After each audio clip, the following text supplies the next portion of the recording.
हम आगे बढ़ते हैं तो यहाँ पर यही बताया है कि प्रेस ने जो अगला जो कार्य करा, जो बहुत महत्वपूर्ण था, हिंदू मुसलमान की एकता स्थापित करने की कोशिश करी इस ईसाइयों के खिलाफ, क्योंकि ईसाई बहुत सारे तुम्हारे ब्रिटिश लोग भी थे, तो उनके खिलाफ एकता लाने का प्रयास किया। आगे यहाँ पे ये बताया गया है अम, कि कांग्रेस का सूरत में विभाजन हुआ था, अतिवादी सोच रखने वाले और जिनकी सोच अतिवादी नहीं थे, उनमें दो हिस्सों में विभाजन हुआ था। उसके बाद कांग्रेस भी अपने विचारों को फैलाने के लिए प्रेस का ही इस्तेमाल करता था। और बाल लाल पाल, इनका भी आपने नाम सुना ही होगा, बाल गंगाधर तिलक, लाला लाजपत राय, तीसरा मैं भूल रही हूँ, बिपिन चंद्रपाल, इन्होंने भी प्रेस में बहुत ज्यादा योगदान दिया था, प्रेस को बढ़ाने में। अब अगला खाना है प्रेस के विरुद्ध जो प्रतिबंध हुए, जो नियम वगैरह लगाए गए। अधिनियम बहुत पढ़ेंगे हम आगे। अधिनियम का मतलब है एक्ट। पहले जो थी सरकार ने कुछ ऐसे नियम वगैरह तय नहीं कर रखे थे प्रेस के लिए, तो सरकार का मन करता था उस हिसाब से वो दंड लगा देता था प्रेस पर, जिस पे मन करता था। बट आगे जाके उन्होंने कुछ कुछ नियम स्थापित करे और ये इनका बहुत ही लंबा लंबा चलन चला इन नियमों को स्थापित होने में और बढ़ने में। तो इन नियमों के बारे में हम पढ़ेंगे। सबसे पहला है 1823 में अनुज्ञप्ति नियम। इसमें तुम्हें एक अनुज्ञप्ति चाहिए था। अनुज्ञप्ति का मतलब है लाइसेंस।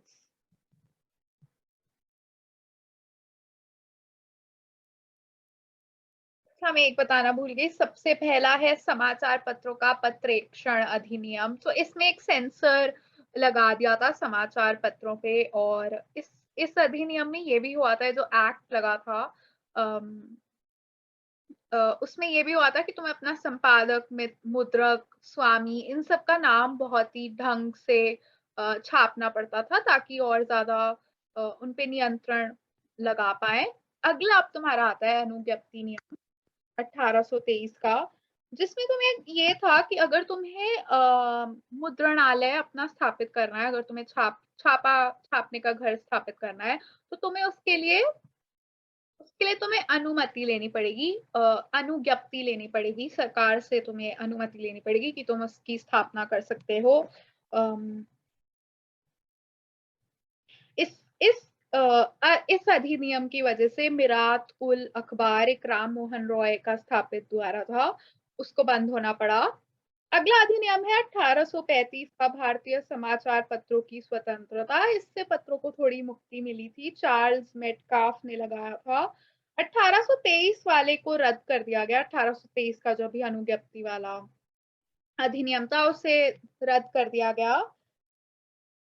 इसमें अब ये कर दिया गया कि अगर तुम्हें अपना कोई छापा खाना खोलना है, मुद्रणालय खोलना है, तो तुम्हें बस प्रकाशन के स्थान की सूचना देने की, तुम कहाँ खोल रहे हो। तो इसमें ये हो गया था। अगला है 1857 का अनुज्ञप्ति अधिनियम। फिर से तुमने अनुज्ञप्ति की अनुमति लेना जरूरी समझ लिया अगर तुम्हें छापा खाना स्थापित करना है। ये हुआ था जब एक संकट की व्यवस्था थी, संकटकालीन व्यवस्था थी, पूरे देश में संकट आया हुआ था, तो लोगों पे बहुत ही ज्यादा प्रतिबंध लगाए हुए थे, बहुत ज्यादा बंधकें थी, इस वजह से हुआ। अगला है 1867 का पंजीकरण अधिनियम था। इसमें तुम्हें नियमित करना था कि हर छापने वाली वस्तु पर तुम्हें मुद्रक, प्रकाशक, मुद्रण स्थान का नाम जरूरी था। तो इसमें तुम्हें बहुत ही ज्यादा ये सब लिखने का, ये सब छापने की जरूरत हो गई थी कि जो भी तुम अपना अखबार छाप रहे हो या कोई भी पुस्तक छाप रहे हो, उस पर तुम्हें मुद्रक, प्रकाशक, मुद्रण स्थान, इन सब की जगहों को लिखना जरूरी था, ताकि जो कोई भी पढ़े, पूरे समाज में ये चीजें पता हो, ये सरकार को भी पता चले। अगला है देशी भाषा समाचार पत्र अधिनियम, वर्नाक्युलर प्रेस एक्ट। 1878 का है। समाचार इसमें ये होता था कि समाचार पत्रों को अधिक नियंत्रण में लाने की वजह से ये एक्ट हुआ था, ताकि उन्हें बहुत ज़्यादा नियंत्रण में ला पाए। और ये था कि जो ताज है, जो ब्रिटिश का ताज है, जहाँ से सारी ब्रिटेन की सत्ता आती थी, उसके विरुद्ध तुम कुछ समाचार नहीं छाप सकते। इस एक्ट में यही है। इन सब एक्ट को बस एक-एक, दो-दो लाइन, मतलब इसके बारे में छोटे रूप में समझ के याद कर लेना, एक-एक, दो-दो लाइनें तो नहीं, बट अब है, अगला है 1908 का समाचार पत्र पर अधिनियम। इसमें ये था कि अगर किसी समाचार पत्र में हिंसा या हत्या की प्रेरणा मिले तो उसकी संपत्ति को सरकार जब्त कर लेगी। तो अगर कुछ भी हिंसक या कुछ भी ऐसे उकसाने वाली चीजें मिली तो उसको उसकी जमीन को जब्त कर लिया जाएगा उस समाचार पत्र की। अगला है 1910 का भारतीय समाचार पत्र अधिनियम। इसमें यही चीज की शक्ति मिल गई थी सरकार को कि वो किसी की भी जमानत जब्त कर सकती है। अगर कुछ आपत्तिजनक छापा गया है तो जो पूरा छापा खाना, जो पूरा मुद्रणालय है, वो जब्त हो जाएगा। तो अगर भी तुमने किसी भी चीज से सरकार को आपत्ति हो तो सरकार ज्यादा शक्ति पा रही थी प्रेस के ऊपर। 1931 का भारतीय समाचार पत्र, संकटकालीन शक्तियां दी गई सरकार को इस एक्ट के द्वारा। 1910 की जो 10 की जो शक्तियां थी वो फिर से लागू हो गई, और कुछ भी अपराध की प्रेरणा होने पे कड़ा दंड मिलता था। अगर कुछ भी अपराध की प्रेरणा भी लग जाए कि इस समाचार पत्र में कुछ लिखा है, इससे कोई अपराध की प्रेरणा ले सकता है, कुछ आपत्तिजनक कर सकता है, तो उसको बहुत ज्यादा कड़ा दंड झेलना पड़ता था। अगला है समाचार पत्र जांच समिति। ये एक समिति स्थापित हुआ था, एक समूह स्थापित हुआ था। पुराने समाचार पर अधिनियम को रद्द किया जाए क्योंकि संविधान के अधिकारों को महत्व देने के लिए। तो मतलब संविधान के जो अधिकार थे उनको क्योंकि ये देखो, ये 1947 में स्थापित हुआ है, जब हमें स्वतंत्रता मिल गई थी हमारे देश को। तो तब तक संविधान में जो तुम्हारे अधिकार थे, जो हर किसी इंसान को देश में दिए जा रहे थे, उनको उनको महत्व देने के लिए ये इस एक्ट से ये समिति ये करना चाहती थी, जो भी पुराने एक्ट थे जो ब्रिटिश लोगों ने लगाए थे समाचार पत्रों पर, उन्हें रद्द किया जाए। तो पुराने एक्टों को रद्द किया जाए, और ताकि जो संविधान में जो अधिकार दिए हैं उनको वो मान पाए असल रूप में। अब आते हैं हम 1951 का समाचार पत्र आपत्तिजनक विषय अधिनियम। 1951 में ये भी सोचा सरकार ने कि अब इसमें ये हुआ था कि अब तक के जो सारे अधिनियम थे पुराने, जो ब्रिटिश ने लगाए, किसी ने भी लगाए, उन सबको रद्द किया गया, उन सबको हटा दिया। नए कानून लगाए गए जिसके माध्यम से सरकार मुद्रणालय को आपत्तिजनक विषय प्रकाशित करने पर जब्त कर सकती है। अगर बहुत ही ज्यादा आपत्तिजनक तुम कुछ भी छापोगे स्वतंत्रता के बाद भी, फिर भी सरकार तुम्हें जब्त कर सकती है। क्योंकि मुक्ति पर भी, अगर तुम एक मुक्ति की स्थिति में भी अपने आप को पाते हो देश में, फिर भी तुम्हें कुछ कुछ नियम लगाना जरूरी होता है। अब आखिरी में यही सब बताया कि स्वतंत्रता के बाद प्रेस की भूमिका क्या रही। स्वातंत्र्योत्तर का मतलब है स्वतंत्रता के पश्चात। तो ये आजकल के समय में सोचो, ये आखिरी के पन्नों में यही बताया कि आजकल के समय में सोचो प्रेस का कितना ज्यादा महत्व रोल है आजकल की दुनिया में। साहित्यिक सांस्कृतिक रुचि जगाती है वो जनता में। भाषा शास्त्र के विकास में भी योगदान देती है प्रेस। भाषा को कैसे ढंग से इस्तेमाल किया गया है, अच्छे अच्छे रूपों से इस्तेमाल किया जाए, वो प्रेस बहुत ज्यादा ये भूमिका निभाती है। सामाजिक बुराइयों को भी प्रकाशित करती है, जैसे कि दहेज प्रथा, विधवा विवाह, बालिका वध, बाल विवाह, अंधविश्वास, इन सब चीजों को भी प्रकाशित करती है। इनके खिलाफ भी भावनाएं प्रकट करती है। मनोरंजन बहुत ज्यादा फैलाती है। रचनात्मकता फैलाती है। रचनात्मकता मतलब कि अलग अलग नई नई ढंग से तुम चीजों को सोचो और करो। और लोकतांत्रिक मूल्यों की रक्षा करती है कि जनता के जो मूल्य हैं वो बचे रहे, हम मूल्यों को प्रश्न करें, नए मूल्यों के बारे में सोचे। सो आजकल जो भी दुनिया में प्रेस की जो भूमिका है वो बहुत ज्यादा महत्वपूर्ण है। और इससे हम आते हैं चैप्टर के एंड में। अब हम अभ्यास पर आते हैं, प्रश्नों को देखते हैं। सबके मैंने उत्तर लिखे हुए हैं। महात्मा गांधी ने किस पत्र का संपादन किया? Young India.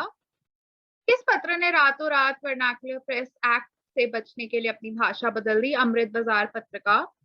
13वीं सदी में किसने ब्लैक प्रिंटिंग के नमूने यूरोप में पहुंचाए? Marco Polo. गुटेनबर्ग का जन्म किस देश में हुआ? जर्मनी। गुटेनबर्ग के सर्वप्रथम किस पुस्तक की छपाई करी? बाइबल। इंग्लैंड में मुद्रण कला को पहुंचाने वाला कौन था? कैक्सटन। किसने कहा मुद्रण ईश्वर की दी गई महात्मतम देन है, सबसे बड़ा तोहफा? Martin Luther.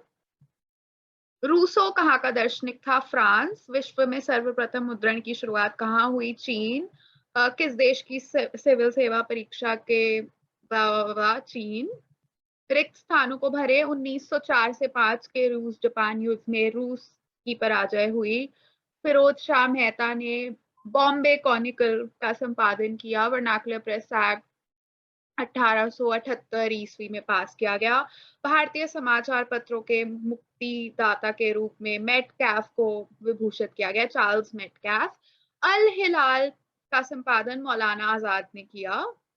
इसको भी मैंने मैच कर रखा है। जेके हिक्की बंगाल गजट। राम मोहन रॉय संवाद कौमुदी। बाल गंगाधर तिलक मराठा।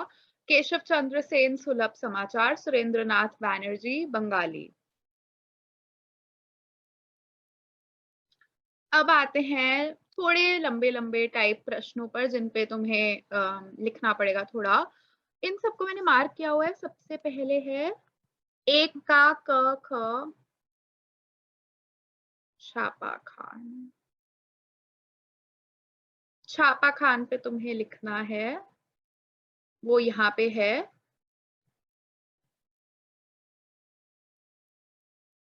171 पन्ने पर छापा खान के आविष्कार का महत्व, ये इसका आंसर है।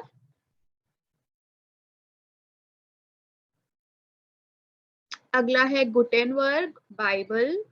ख है गुटेनबर्ग, फिर बाइबल पे भी लिखना है। इसके लिए बस गुटेनबर्ग वाले खाने में पहुंच जाओ। एक का ख यहाँ पे हो गया। गुटेनबर्ग के बारे में यहाँ पे बता दो। ये है 173 पन्ना। गुटेनबर्ग यहाँ भी आ गया। ग यहाँ से है। बाइबल के बारे में तुम यहाँ बता सकते हो। गुटेनबर्ग ये रहा, इस प्रकार का एक जो उसने मशीन बनाई है उसके बारे में बता देना गुटेनबर्ग में। और बाइबल का यहाँ पे आ गया 174 पन्ने पर।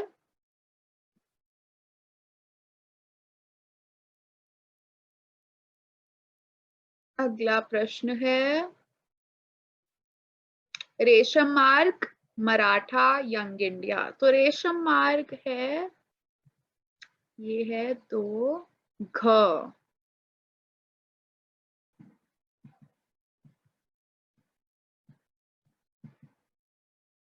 ये रहा रेशम मार्ग 173 पन्ने पर। लकड़ी के ब्लॉक द्वारा मुद्रण कला को रेशम मार्ग के द्वारा पहुंचाया गया।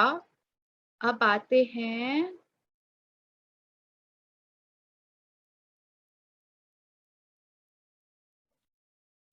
ड और च पर। मराठा और यंग इंडिया पे लिखना है ड और च। च ये रहा, महात्मा गांधी ने यंग इंडिया को संपादित किया था। उसमें अपने विचार प्रकट करते थे। तो च यहाँ पे है 184 पन्ने पर। ड इसके ऊपर ही है 183 पन्ने पर। बाल गंगाधर तिलक के संपादन में मराठा मराठा संपादित हुआ था और ये सब। तो यहाँ पे लिख देना। अब आते हैं वर्नाक्युलर प्रेस एक्ट पर। एक छ और एक ज। सर सैयद अहमद।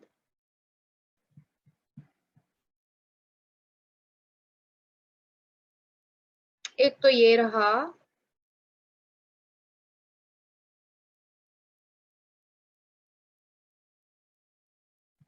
अच्छा, ये तो किसी और आंसर में आ जाएगा। एक ये रहा। सर सैयद अहमद खां के बारे में 185 पन्ने पर लिखा है। उर्दू प्रेस अंग्रेजी राज की आलोचना करती थी। सर सैयद अहमद खां भी उनके विचारों से बहुत प्रभाव पड़ा।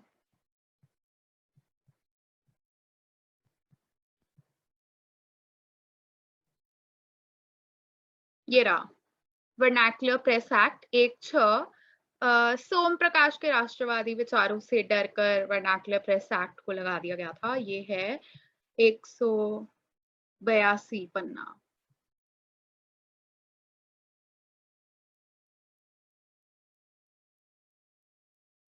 प्रोटेस्टेंटवाद मार्टिन लूथर, इनका आंसर दोनों का सेम ही स्थान पर मिलेगा। ये आ जाते हैं मार्टिन लूथर वाले पन्ने पर। 176 पन्ना ये रहा। यहाँ पे मार्टिन लूथर के बारे में दिया हुआ है इस अनुच्छेद में, और प्रोटेस्टेंट वालों के बारे में भी दे रखा है। मार्टिन लूथर ने कैसे अपनी व्याख्याएं छापी थी, वो कैसे बहुत ज्यादा प्रसिद्ध हो गई, फिर कैथोलिक चर्च पे प्रश्न उठाने लग गए एक और, फिर उसमें कैथोलिक चर्च दो हिस्सों में बट गया। ये हो गया एक वाला प्रश्न, हो गया अब खत्म। अब दो वाले प्रश्न पे आते हैं। गुटेनबर्ग के मुद्रण यंत्र का विकास कैसे किया? ये गुटेनबर्ग वाले खाने में मिल जाएगा। दो का उत्तर 173 खाने पे। इस खाने में पूरा विकास के बारे में बताया हुआ है कि कैसे उसने यंत्र बनाया, उस सब के बारे में यहाँ से लिख देना। अब आते हैं 2 का छापा खाना यूरोप में कैसे पहुंचा? यूरोप में आरंभ गुटेनबर्ग की भूमिका। यूरोप में आरंभ गुटेनबर्ग की भूमिका। इस खाने में दिया गया कि कैसे लकड़ी के ब्लॉक वहां पहुंचे यूरोप में, मार्को पोलो वहां ले आया, ये सब लिखना है इसमें कि छापा खाना तक कैसे यूरोप में आ गया। आगे छापा खाना और कहीं लिखा हो वो भी लिख देना। गुटेनबर्ग ने बनाया यहाँ पर सबसे पहला छापा खाना, कहाँ पे स्थापित हुआ, ये इस सब के बारे में भी लिख देना। जैसे कि यहाँ पे दिया हुआ है कि संख्या में के या जो प्रभाव के बारे में, उससे भी कुछ कुछ लाइनें उठा के लिख सकते हो कि छापा खाना सबसे पहले कहाँ कहाँ स्थापित हुआ, कितने ज्यादा बढ़ गए, कितनी सारी ज्यादा पुस्तकें प्रकाशित होने लग गए, ये सब भी लिख सकते हो इसमें।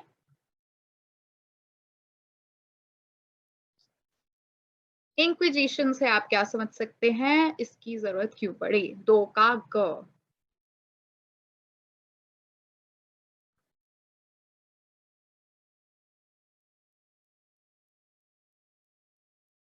ये रहा 176 पन्ने पर।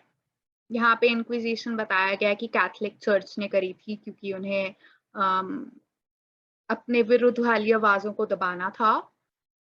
अब आते हैं अगले प्रश्न पर। पांडुलिपि क्या है? इसकी क्या उपयोगिता है? 2 का घ।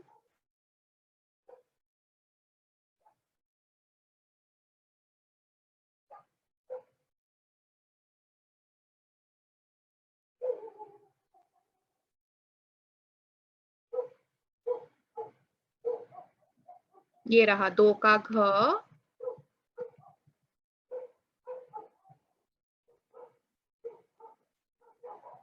178 पन्ने पर यहाँ पे पांडुलिपि के बारे में बताया गया है। पांडुलिपि जो हस्तलिखित पुस्तकें कह लो, उनके बारे में खुद से बता देना थोड़ा कि वो हाथ से लिखी गई होती थी, वो बहुत कमजोर होती थी। तो यहाँ पे इसका उत्तर है भारत में प्रेस के विकास वाले पन्ने पर। इसकी क्या उपयोगिता थी? लॉर्ड लिटन ने राष्ट्रीय आंदोलन को गतिमान बनाया कैसे? इसका अभी मेरे को उत्तर मिला था, अभी अभी ही मिला। एक तो यहाँ पर है कि लिटन द्वारा वर्नाक्युलर प्रेस एक्ट के माध्यम से बल्कि ज्यादा लोगों में राष्ट्रवाद की भावनाएं बढ़ गई, क्योंकि लोगों में क्रोध उत्पादित हो रहा था। सो 188 पन्ने पर।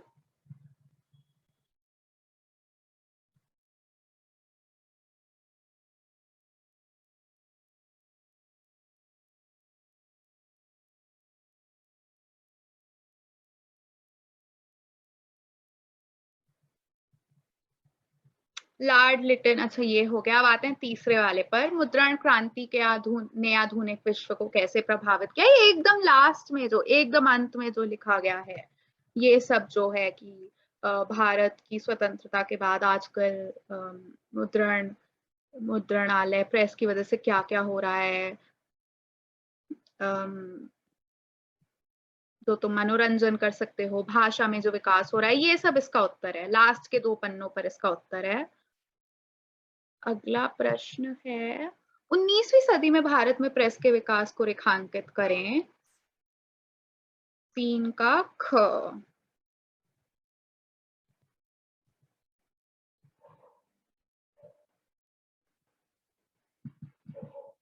ये है 179 पन्ने पर।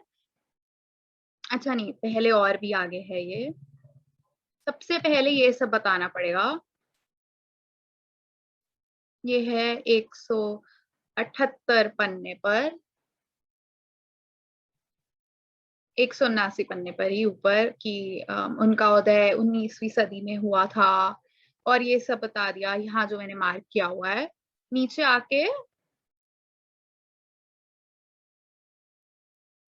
आके अंत में ये सब भी बता दो कि कौन कौन से समाचार पत्र 19वीं सदी में स्थापित हुए थे। 19वीं सदी का मतलब है 1800। तो मतलब कि अगर 19वीं सदी है तो 1800 होगा, 18वीं सदी है तो 1700 होगा।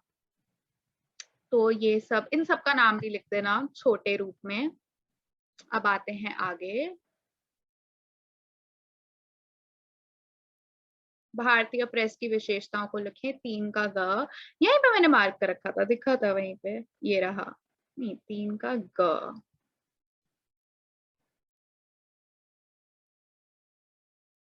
प्रेस की विशेषताएं समयानुसार बदलते परिप्रेक्ष्य में।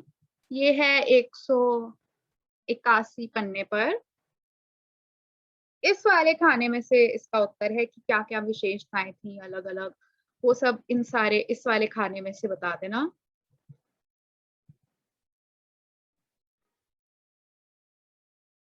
अब है दो प्रश्न बचा है। राष्ट्रीय आंदोलन को भारतीय प्रेस ने कैसे प्रभावित किया? इसका तो पूरा खाना ही दे रखा है। 3 का घ। इसका उत्तर यहाँ पे दिया हुआ है 185 पन्ने पर। प्रेस का राष्ट्रीय आंदोलन में भूमिका तथा प्रभाव। तो यहाँ पे बता देना कि कैसे कैसे प्रेस ने राष्ट्रीय आंदोलन की भावनाओं को जगाया, उद्वेलित किया, ये सब।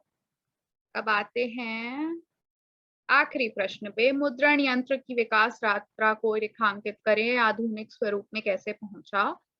3 का ड।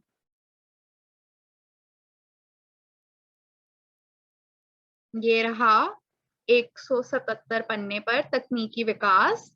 इसमें इसका उत्तर मिल जाएगा कि कैसे क्या क्या विकास हुआ, कैसे वो अपने आधुनिक रूप में कैसे पहुंचा, बिजली से चलने लग गया, बहुत सारे अलग अलग रंगों में प्रिंट करने लग गया। इससे हम आते हैं इस चैप्टर के अंत पर।